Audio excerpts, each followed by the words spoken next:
오늘 하나님께서 우리에게 주시는 말씀 우리 함께 보도록 하겠습니다. 하나님께서 우리에게 주시는 말씀은 에베소서 4장 13절에서 16절까지의 말씀입니다. 에베소서 4장 13절에서 16절까지 말씀을요 우리 함께 보도록 하겠습니다.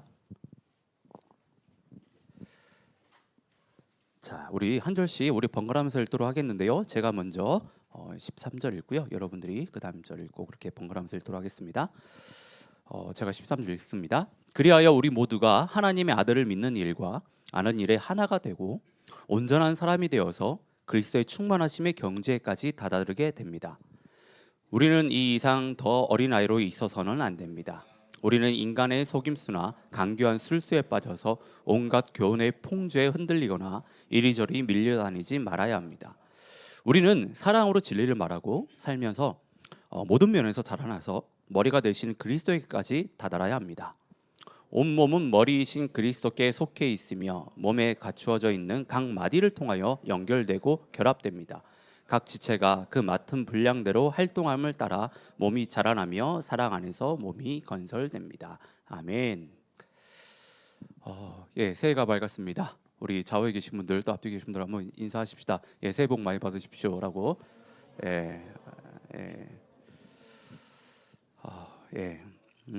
사랑하는 우리 하늘동지교회 지체 여러분, 2026년도 이제 새해가 밝았는데요.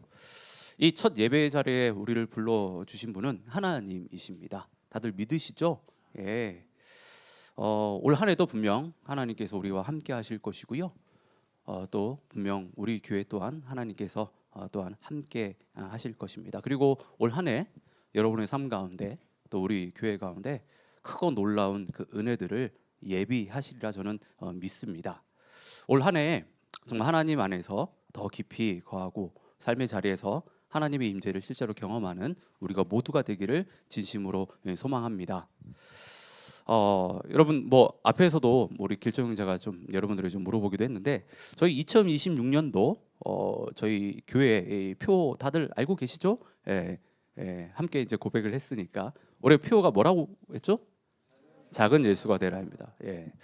오늘 이제 그 설교 제목이기도 한데요. 교회 표는 그 한 해를 대표하는 단순한 문구가 아닙니다. 여러분 그 교회 표는 한 해 동안 우리 교회가 어떤 방향을 향해 걸어가야 할지 또 무엇을 기준 삼아 선택하고 살아가야 할지를 알려주는 영적인 그 나침판이라고 할 수 있습니다. 그래서 이 나침판이 가리키는 방향을 따라서 올 한 해 우리 하늘둥지교회는요 작은 예수가 된다는 것이 무엇인지를 더 깊이 고민하고 말씀 안에서 더 많이 훈련받아서요 무엇보다 삶의 자리에서 실제로 작은 예수로 살아내는 작은 예수를 닮아가는 공동체가 되기를 진심으로 소망합니다. 그래서 말로만이 아니라 교회 안에서의 어떤 모습만이 아니라 우리의 일상과 모든 관계 속에서 예수님을 닮은 모습이 조금씩 드러나는 한 해가 되기를 바라는 마음에서 앞으로 2주 동안요 에베소서 4장 13절에서 16절까지 이 말씀을요 좀 함께 나누려고 합니다. 2주 동안. 오늘은 먼저 작은 예수가 된다는 것이 무엇이고 왜 우리가 작은 예수가 되어야 하는지를 좀 살펴볼 것이고요. 다음 주에는 작은 예수가 되기 위해 우리에게 반드시 필요한 것이 무엇인지를 말씀을 통해서 좀 구체적으로 나누려고 합니다. 그래서 이 말씀을 통해 2026년을 어떻게 살아가야 할지 하나님께서 우리 교회와 우리의 삶을 어디로 이끌어 가실지를 함께 분명하게 좀 붙드는 시간이 되기를 바랍니다. 자, 우리가 에베소서 4장 13절에 16절의 말씀을 읽었는데요. 이 말씀에서 바울이 아주 분명하게 강조하는 것이 한 가지가 있습니다. 그것은 우리가 믿음을 가지는 데서 멈춰서는 안 된다라고 하는 거예요. 그러니까 믿음만 가져서는 안 된다라고. 오늘 본문을 잘 보시면 바울은요 반복해서 얘기하는 것들이 있어요. 여기 보면 다달아야 된다라고 이야기를 하고요. 그리고 자라야 한다라고 이야기를 합니다. 그러니까 반복해서 이야기를 해요. 여러분 우리는 왜 자라야 할까요? 우리는 왜 성장을 해야 할까요? 자, 우리가 이제 성장해야 되는 이유는 우리가 하나님을 믿어 이제 구원을 받게 되는데 이 구원은 신앙의 끝이 아니라 신앙의 시작이기 때문입니다. 그런데 안타깝게도 많은 그 그리스도인들이 구원을요 신앙의 끝으로 생각하고 신앙의 끝인 것처럼 신앙생활을 합니다. 여러분 잘 들으셔야 돼요. 구원은 끝이 아니에요. 다 된 게 아니에요. 시작입니다. 우리가 하나님께 구원을 받는 순간 우리는 하나님의 자녀가 됩니다. 그리고 바로 그 지점에서부터 하나님의 자녀로서 살아가야 되는 삶이 이제 시작되는 거예요. 구원은 끝이 아니라 시작이에요, 시작. 자, 그러면 구원이 시작이라고 한다면 우리가 가야 할 목표가 있다는 거잖아요. 바울이 그 목표를요, 오늘 본문에서 이야기를 하는데 본문에서 뭐라고 이야기하죠? 그 목표를 그리스도에게까지 다다라야 된다고 하는 거예요. 다르게 표현하면 작은 예수가 되어야 된다고 하는 겁니다. 그게 목표라는 거예요. 이제 시작해서 이제 그 목표, 작은 예수가 되는 것까지 우리는 나가야 된다고 하는 거예요. 하나님께서 우리를 구원하신 목적은 단순히 우리의 죄를 사해 주시고 천국 갈 자격을 주시는 데서 끝나지 않습니다. 하나님께서 우리를 구원하신 목적은 구원받은 우리가 이 세상에서 하나님의 자녀답게 작은 예수로 살아가게 하시는 데 있다라고 하는 거예요.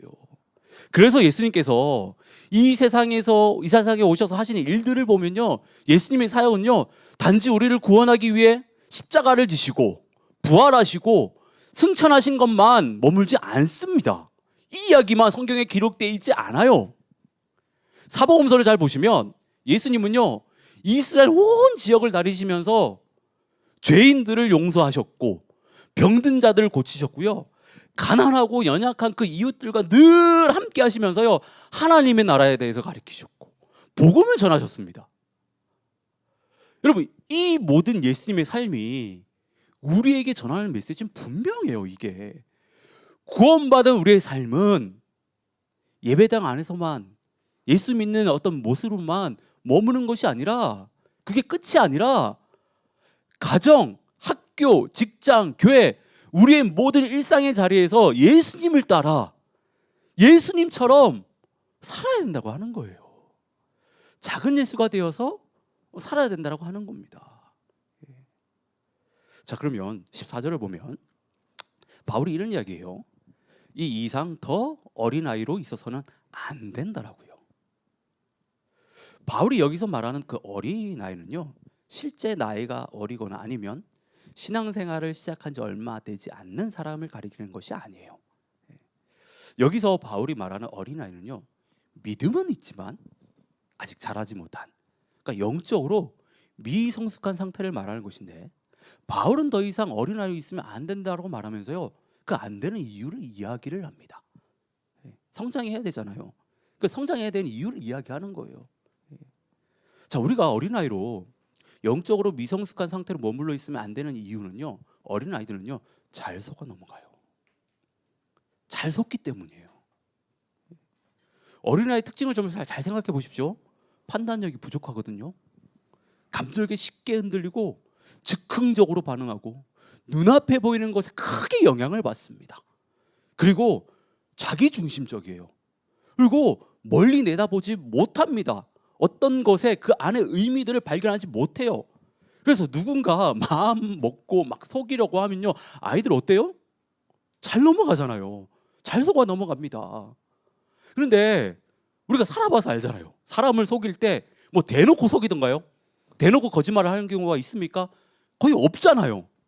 그럴듯한 말로 논리적이고 합리적으로 막 포장해가지고 교묘하게 속이잖아요. 그래서 분별력이 없으면, 분별력이 부족한 사람이면 사람일수록 그 속임수에 속아 넘어가게 되는 겁니다. 캐나다에 이민 와서 중고차를 사신 많은 분들이 공통적으로 하는 얘기가 있어요. 속았다라고 얘기해요. 속았다라고.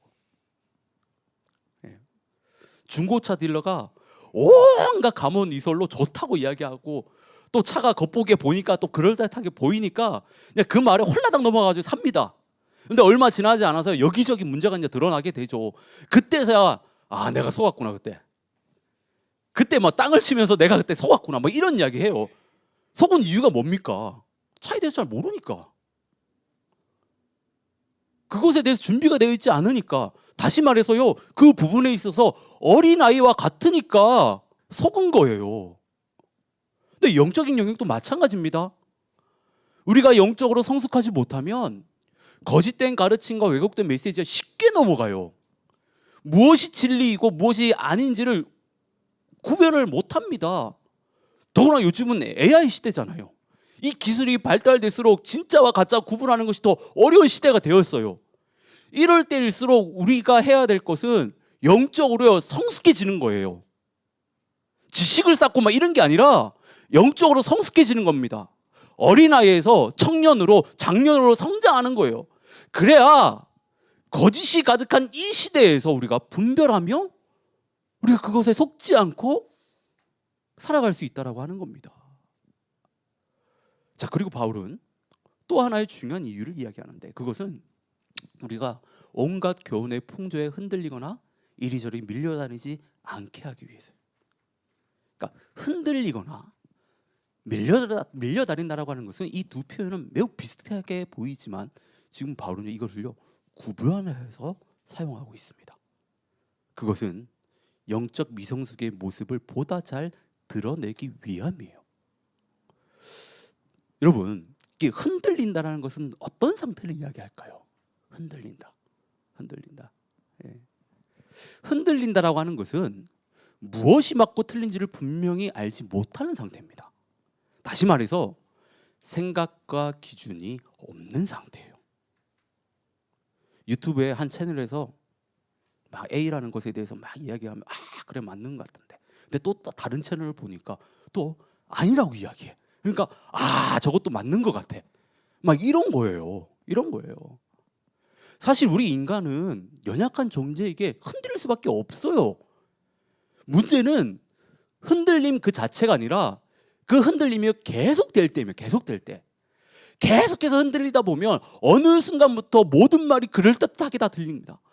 이것도 맞는 것 같은데, 저것도 맞는 것 같은데.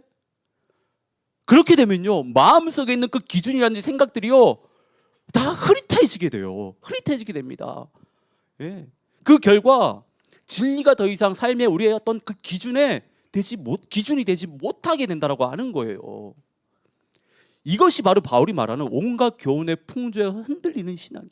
그러니까 이런 신앙을 가지고 있으면 결국 무엇을 믿어야 될지 모르게 되고요, 상황과 분위기, 말하는 사람의 주장에 따라서요 신앙의 방향이 확 바뀌게 됩니다. 그러면 믿음은 그 안에서 자라지 못해요. 믿음은요 늘 그 제자리에 걸음에 그 제자리 걸음만 할 수밖에 없다라고 하는 겁니다. 자, 다음으로 바울은 이리저리 밀려다니는 그 상태를 이야기하는데, 여러분 이 밀려다닌다라고 하는 것은요 흔들리는 것보다 좀 더 심각한 거예요.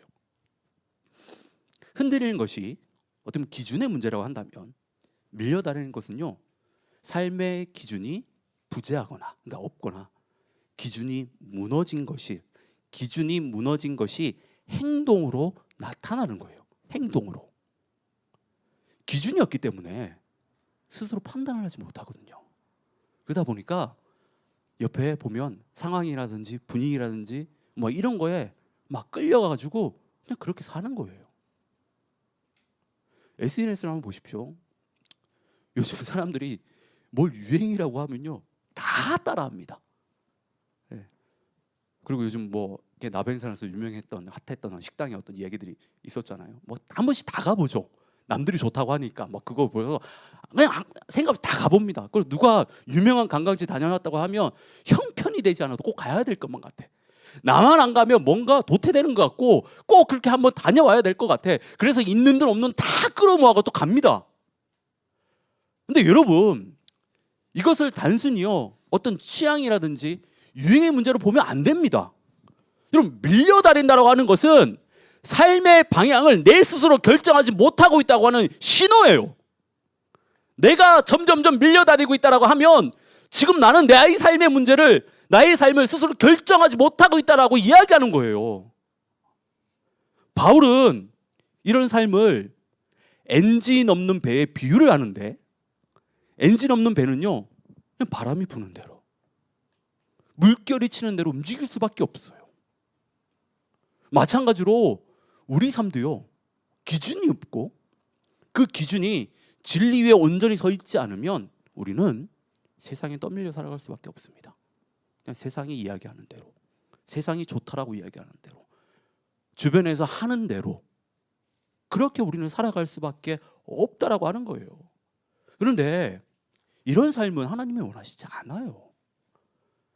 하나님은 우리가 세상의 어떤 흐름에, 어떤 분위기에 끌려다니는 그런 인생이 아니라 말씀 위에 굳게 서서 분명한 방향을 가지고 살아가는 인생이 되기를 원하신다라고 하는 거예요.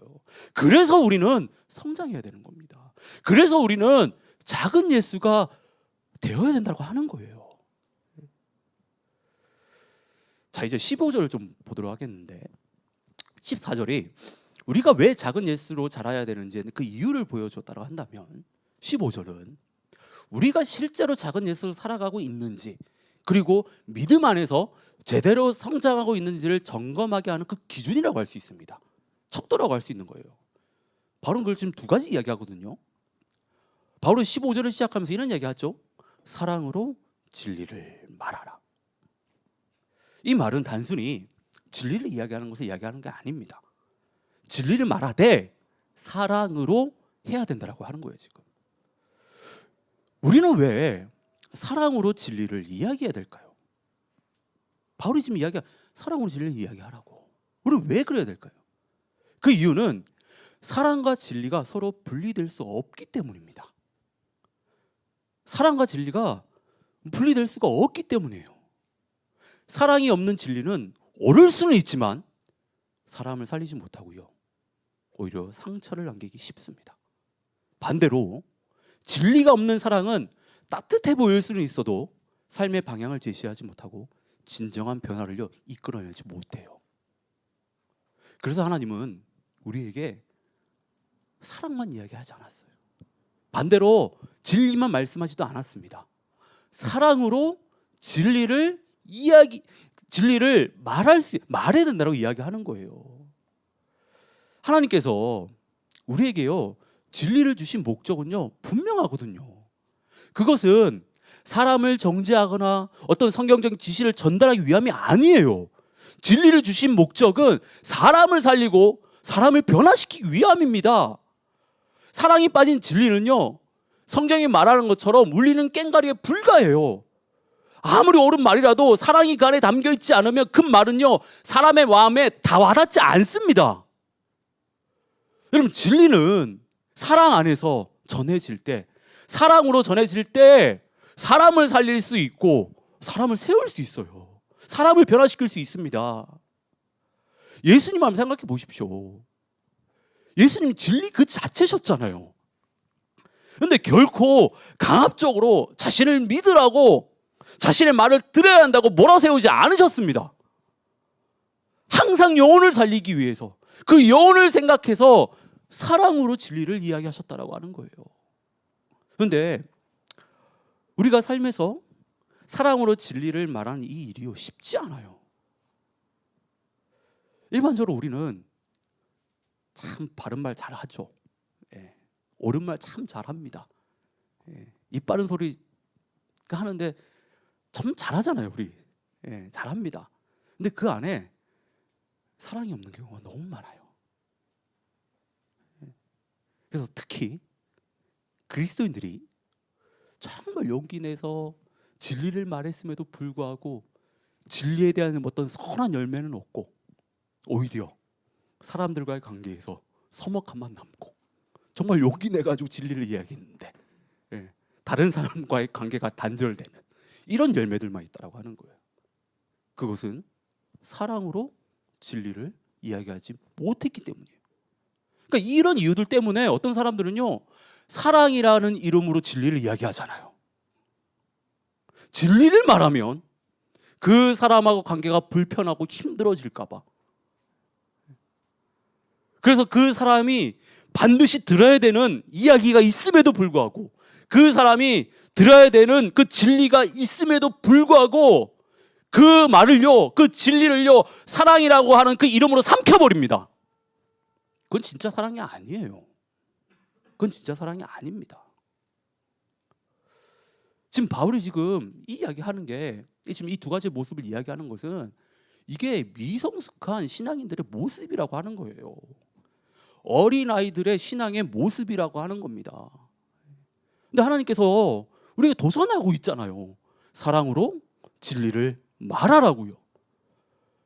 이 길은 분명 쉽지 않습니다. 연약한 우리에게 매우 부담스럽고 힘든 길이에요. 그런데 바로 이 길이 우리에게 있어서 작은 예수로 성장하는 길입니다. 하나님은 우리가 이 길을 감당하도록 이 길을 가야 된다라고 부르셨다라고 아는 거예요. 그렇다면 우리는 지금 어디 서 있는가를 좀 생각해 봐야 돼요. 진리를 말할 때 사랑으로 하고 있는지, 아니면 사람에게 상처를 주면서 옳은 말만 짝찍찍 하고 있는 것은 아닌지, 사랑은 있는데 진리를 피하고 있는 것은 아닌지를 우리는 좀 생각해 봐야 돼요. 이게 우리가 작은 예수로 살아가고 있는지 보여주는 척도라고 하는 거예요. 단순히 성경 지식을 얼마나 알고 옳은 말을 얼마나 잘하는가가 아니라 사랑으로 진리를 말하고 있는가. 이게 지금 우리의 그 성숙의 척도라고 하는 거예요. 척도라고 하는 거. 만약에 지금 여러분들이 이미 사랑으로 진리를 말하며 살아가고 있다면 여러분들 지금 잘하고 있는 겁니다. 잘 성장해 나가고 있는 거예요. 근데 반대로 그렇지 못하다라고 한다면 우리는 그 부분 노력해야 돼요. 우리는 결단해서 우리는 그 일들을 사랑으로 진리를 말하는 그 일들을 행해야 된다라고 하는 겁니다. 자, 그리고 바울은 우리에게 모든 면에서 자라나야 된다고 이야기해요. 모든 면에서.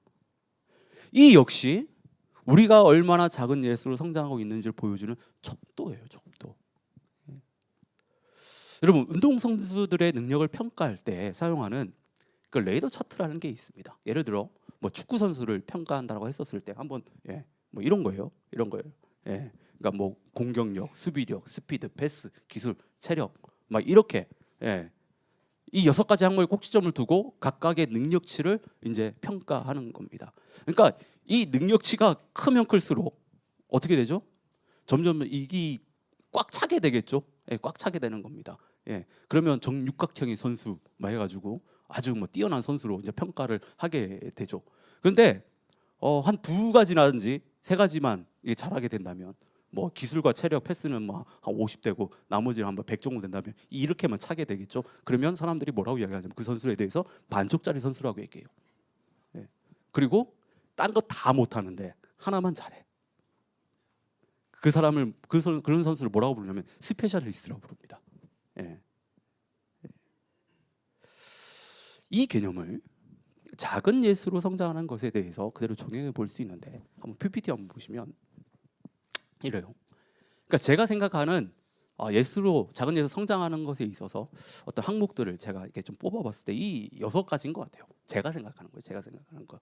그러니까 긍휼은 영혼들을 불쌍히 여기는 마음이거든요. 순종이라고 하는 것은 하나님의 말씀의 그 뜻에 따라가는 그 삶을 이야기하는 겁니다. 그리고 겸손은 자기 자신을 낮추는 거, 자기를 얼마나 부인하는 거. 그리고 진실하다라고 하는 거, 진실, 거짓이 없는 삶을 이야기하는 거죠. 투명하게 살아가는 거. 희생이라고 하는 거, 자신의 시간, 물질, 에너지 뭐 이것을 하나님과 그 교회와 영혼들을 위해서 기꺼이 내어주는 것을 이야기하는. 영성이라고 하는 것은 말씀 묵상 아니면 뭐 기도, 뭐 예배를 통해서 하나님과 가까워지는 것을 이야기하는 건데, 자 여기서 한 가지 더 좀 다르게 제가 한번 또 뽑아봤는데 한 번 더 그다음 PPT 보시면 뭐 이런 것 같아요. 예배, 사역, 선교, 기도, 말씀, 교제 뭐 이렇게도 좀 볼 수 있을 것 같고 또 제가 또 여러 가지 만들어 보려고 했는데 또 보면 뭐 예수님의 성품, 뭐 성령의 9가지 열매가 예수님의 성품이라고 얘기도 하는데 뭐 사이하고 뭐 이렇게 쭉 그렇게 될 수 있겠죠. 자, 제가 이 이야기를 왜 하냐면 예수님은 이 모든 것을 완벽하셨다고 하는 거예요. 우리는 작은 예수 살아가야 되잖아요. 우리는 이 안에서 긍휼, 순종, 겸손만 잘하는 사람이 되어서는 안 됩니다. 아니면 희생의 스페셜리스트가 되면 안 돼요. 우리는 다 잘해야 돼요. 다 잘해야 됩니다. 모든 면이에요. 모든 면. 한 면을 얘기하지 않았어요. 두 면이라고 말씀하지 않으셨습니다. 우리는 모든 면입니다. 예수님의 삶의 어떤 그 모습을 우리는 그대로 본받아서 우리는 살아가야 되는, 우리는 그런 사람들이라고 하는 거예요. 근데 그리스도인들이 가끔 이런 생각하거든요. 이 정도면 됐다라고. 이 정도면 괜찮은 거 아니냐고. 내가 딴 건 다 잘 못하는데 이거 하면 뭐 되는 거 아니냐고. 여러분, 그런 생각을 가지고 신앙생활을 하면 절대로 안 됩니다. 성장을 할 수가 없어요. 이 정도면 됐다라고 하는 그 순간 우리의 성장은요, 거기서 멈추게 됩니다. 우리가 가야 될 목표는요, 분명해요. 모든 면이에요. 한 면이 아닙니다. 모든 면입니다. 모든 면. 긍휼, 순종, 겸손, 진실, 희생, 영성, 모든 면이에요. 어느 하나도 우리는 놓쳐서도 안 되고 어느 하나도 우리는 타협해서는 안 됩니다. 우리는 모든 면입니다. 우리는 모든 면을 예수님처럼 살아야 된다고 하는 겁니다. 여러분의 모습을 한번 잘 좀 생각해 보십시오. 오늘 뭐 둥지 모임에도 뭐 그런 이야기를 좀 나누게 될 텐데, 이 레이더 차트를 보면서 나는 어느 정도 지금 성장하고 있는 것인지, 정말 이렇게 꽉 차 있는 건지, 아니면 육각형인데 아주 작은 육각형인지, 아니면 진실만 남아있는 사람인지, 아니면 진실, 겸손, 희생만 잘했고 나머지는 낙제점인지 한번 여러분들이 생각해 보세요. 생각해 보십시오. 여러분, 우리는 모든 면이에요. 모든 면에서 작은 예수가 되어야 됩니다. 일부만이 아니라, 특정 부분만이 아니라 모든 면에서 작은 예수가 되어야 된다라고 하는 거예요. 자, 그러면 작은 예수가 되기 위해서 우리에게 뭐가 필요한지에 대한 질문이 생기잖아요. 모든 면에서 우리가 이렇게 성장하기 위해서 뭐가 필요한가? 그 구체적인 방법에 대해서는 다음 주에 이제 이야기를 할 거고요. 오늘은 작은 예수가 되기 위해 우리에게 필요한 자세, 태도, 뭐 이 부분 정도만 나누겠는데, 작은 예수로 우리가 자라기 위해서 우리에게 반드시 필요한 것은요, 함께 하는 거예요. 함께. 작은 예수는요, 혼자 만들어지지 않습니다. 함께 해야 돼요. 함께. 교회는 각 사람이 따로따로 성장하는 모임이 아니에요. 교회는 예수님을 머리로 해서요, 서로가 서로에게 연결된 한 몸입니다. 마디를 통해 우리는 예수님께 연결되고, 그 마디를 통해 다른 지체와 지체가 서로 연결이 됩니다.